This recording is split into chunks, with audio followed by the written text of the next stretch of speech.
Hello बच्चों, स्वागत है आपके अपने चैनल जेक बोर्ड प्रिपरेशन में।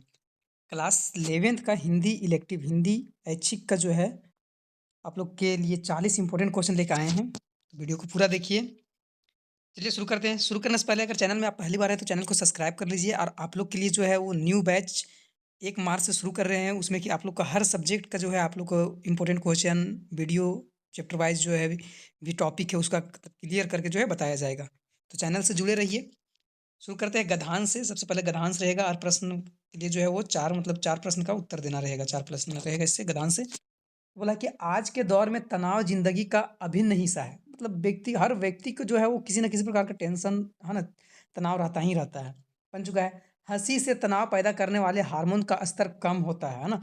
ह हँसी से जो भी मतलब हार्मोन्स मतलब जो भी हार्मोन्स होता है वो अच्छा वाला हार्मोन्स जो होता है वो ज़्यादा रिलीज़ हो जाता होता है। लेकिन अगर टेंशन है, तनाव है, चिंता है तो फिर ये हार्मोन्स कम जो है रिलीज़ होने लगता है।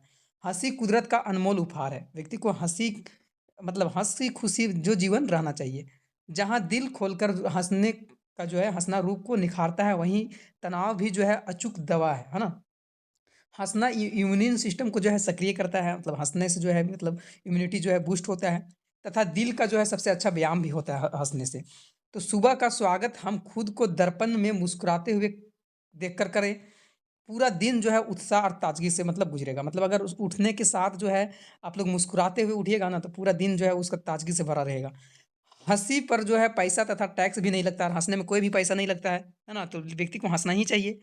इसलिए बेखौफ होकर मुस्कुराइए और आदान-प्रदान करिए। और इसके साथ ही बागवानी किताबें पढ़ना चाहिए, तैरना चाहिए, संगीत सुनना चाहिए और चित्र बनाना चाहिए, ध्यान जो है करना चाहिए। जिससे कि अपना जो है मनपसंद शौक जो है वो कुछ समय देकर मतलब करना चाहिए। तनाव से कोसों दूर रहना चाहिए। अब इसमें है कि वर्तमान समय में एक प्रश्न है कि वर्तमान समय में संपूर्ण मानव जाति किससे जो है वो त्रस्त है ना? संपूर्ण जो मानव जाति जो है वो टेंशन से पूरा भरा हुआ है। तो तनाव से इसका सही आंसर हो जाएगा। आगे कुदरत का अनमोल उपहार क्या है? कुदरत क्या अनमोल उपहार दिया है? तो हँसी जो है अनमोल उपहार दिया है, तो हँसी हो जाएगा। आगे बेखौफ होकर हमें किसका आदान-प्रदान करना चाहिए? तो बेखौफ होके जो है वो मुस्कुराहट का आदान-प्रदान करना चाहिए, हमेशा मुस्कुराहट रहना चाहिए। तनाव से दूर कैसे रहा जा सकता है ना? तनाव जो रहता है, चिंता, उससे कैसे दूर रह सकते हैं? तो किताब पढ़कर, संगीत सुनकर और ध्यान करके, ये सारा चीज़ जिससे जो है वो तनाव से दूर रहा जा सकता है। तो इसका 4 नंबर सही आंसर हो जाएगा। प्रधान है कि उठो राष्ट्र के नव यौवन है ना? मतलब जो भी युवा जो है राष्ट्र का वो सब उठ जाओ। दिशा दिशा का सुम आमंत्रण, जागो देश के प्राण जगा दो है ना? नए प्रांत का नया जागरण आज विश्व को यह दिखला दो। हमें भी जागी तरुणाई है ना? नई किरण की नई चेतनाई जो है हमें भी ली अंगड़ाई है ना? ये है। तो इससे बोला है कि ये जो है वो किस चीज़ें के बारे में बात किया जा रहा है इसमें है ना? तो यहाँ जो है प्रस्तुत पंक्ति में जो है कवि किसका आह्वान कर रहा है? तो नवयुवन मतलब जो युवा व्यक्ति है उसको आह्वान कर रहा है। आगे है कवि विश्व को क्या दिखलाने की बात कर रहा है ना? तो कवि जो है पूरा दुनिया को जो है वो तरुणाई दिखलाने की बात कर रहा है। आगे प्रस्तुत पंक्ति में किस प्रकार का भाव जो है निहित है? तो वेदनासिक या प्रेमा भक्ति या देशभक्ति या धार्मिक? तो यहाँ देशभक्ति के बारे में बोला जा रहा है, तो देशभक्ति सही आंसर हो जाएगा। देशवासियों को कहाँ से आमंत्रण मिल रहा है? हाँ, देशवासी जितना भी है उसको प्रत्येक समुदाय से क्या मिल रहा है? आमंत्रित मिल रहा है। अभिव्यक्ति और माध्यम से है। संचार भाषा में किन तत्वों का प्रचुरता होता है? संचार भाषा जो होता है इसमें किस शब्द का जो है प्रचुर मतलब होता है? तो संकेताक्षरों का, कुटपादों का, दृश्यों का, ध्वनि का या इनमें से किसी का नहीं? तो यहाँ में से किसी का नहीं, इनमें से किसी का नहीं हो जाएगा। आगे है कि किसी भी लिखित सामग्री की त्रुटि विहीन करके जो है उसको पढ़ने योग्य बनाने को क्या कहा जाता है ना? तो संपादक बोला जाता है, तो इसको संपादक सही आंसर हो जाएगा। आगे है पीटीआई ना? पीटीआई का मतलब जो होता है क्या होता है? तो समाचार एजेंसी है। पीटीआई जो है क्या है? एक समाचार एजेंसी है, तो समाचार एजेंसी हो जाएगा 1 नंबर। आगे है समाचार लेखन में निम्नांकित में से किसकी भूमिका महत्वपूर्ण होता है? समाचार लेखन समय क्या जो है सबसे ज़्यादा जो भूमिका रहता है? तो संपादक मंडल का सबसे ज़्यादा अहम भूमिका रहता है। आगे विद्यालय में अवकाश हेतु दिए गए आवेदन में से किसे संबोधित किया जाता है? विद्यालय में अगर आवेदन हमको लिखना है अवकाश के लिए, छुट्टी के लिए, तो प्रधानाचार्य को लिखेंगे, है ना? तो प्रधानाचार्य यहाँ हो जाएगा। आगे सरकार के काम-काज पर निगाह रखना और उसकी गड़बड़ियों की उजागर करना, ये क्या कहलाता है? सरकार के मतलब जो है वो वॉच डॉग पत्रकारिता जो है कहलाता है। सरकार के जितने भी कार्यों का इसमें नियंत्रण रखा जाता है। आगे एक संचार की प्रक्रिया जब बड़े पैमाने पर होती है तो उसे क्या कहा जाता है? संचार बहुत बड़ा पैमाने पर हो रहा है तो उस तरह की बातें को जनसंचार बोला जाता है ना? जनता का संचार। आगे है मल्टीमीडिया, है ना? मल्टीमीडिया का उपयोग किस क्षेत्र में मतलब होता है ना? मल्टीमीडिया जो है सब चीज़ में होता है। तो इनमें से सभी शिक्षा में, व्यवसाय में, चिकित्सा में, सभी में होता है। आगे प्रश्न है हिंदी का पहला समाचार पत्र, है ना? हिंदी का सबसे पहला जो है समाचार पत्र वो सबसे पहले कहाँ प्रकाशित हुआ था? तो कोलकाता में हुआ था, बंगाल गज़ट। आगे है सूचनाओं का संकलन कर संपादक तक पहुंचाने की जिम्मेदारी जो है वो किसको होता है? तो ये जिम्मेदारी जो होता है वो किस व्यक्ति का होता है? तो पत्रकार का होता है। आगे है पाठ्य पुस्तक से, अरे इन दोहुन रात न पाई हिंदू अपनी करे बड़ाई, गागर छुअन न देही वैश्य के पायन तस सोवे, यह देखो हिंदुआई मुसलमान पीर औलिया मुर्गी मुर्गा खाई, है ना? काला केरी बेटी ब्याहे घर ही में करे सगाई। इससे जो है ये प्रस्तुत जो पंक्ति लिखा हुआ है, ये पंक्ति कहाँ से लिया गया है? तो ये पंक्ति जो है वो कबीर के द्वारा जो है ना? कबीर जो है, कबीर इसका जो है वो लेखक है, सॉरी कवि है ना? आगे 20 नंबर प्रश्न है कि अरे इन दोहुन राह न पाई में किन धर्मों के लोग का वर्णन किया जा रहा है? तो हिंदू और मुस्लिम की बात किया जा रहा है ना? हिंदू मुस्लिम हो जाएगा।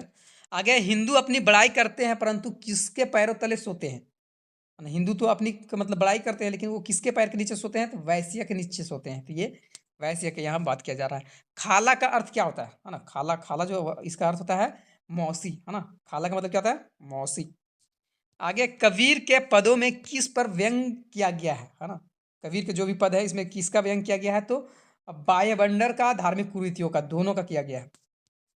आगे खेल में श्री कृष्ण हार जाते हैं पर जीतता कौन है ना? खेल खेला होता है तो उसमें श्री कृष्ण हार जाते हैं तो जीत कौन जाता है? तो सुदामा जीत जाता है। आगे तुलसीदास किस काल के कवि हैं? है ना? तुलसीदास जो है किस काल के मतलब जो है कवि हैं? तो भक्ति काल के कवि हैं। आगे है झहरी झहरी छीनी बूंद है परती मानो में झहरी झहरी में कौन सा अलंकार है? झहरी झहरी जो बात बोला जा रहा है इसमें कौन सा अलंकार है? तो पुनरुक्ति प्रकार का जो है प्रकाश का जो है अलंकार है।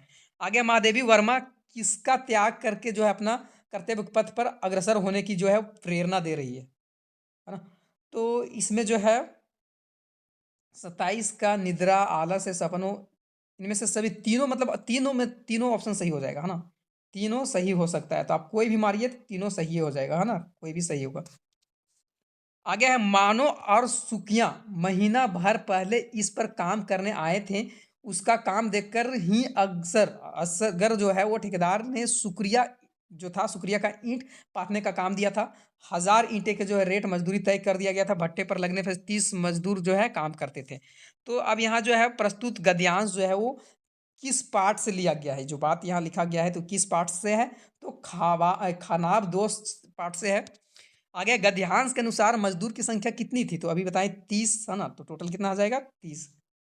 आगे मानो और सुखिया कौन है ना? मानो और सुखिया जो है वो कौन है? तो मजदूर है एक तरह का।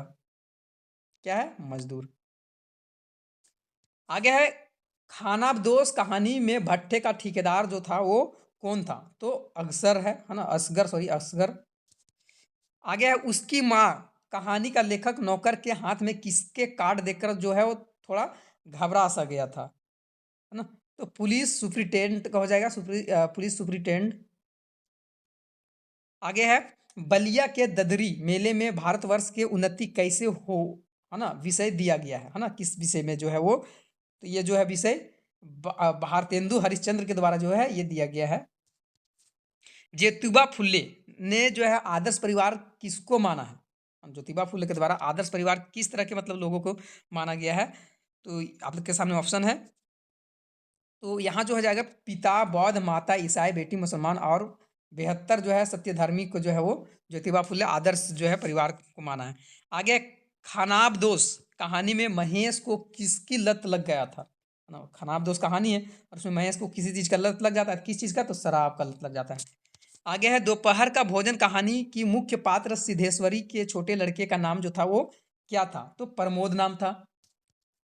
आगे भाभी ने गोपाल को चोरी छिपे सिगरेट पीते कहाँ देख लिया था?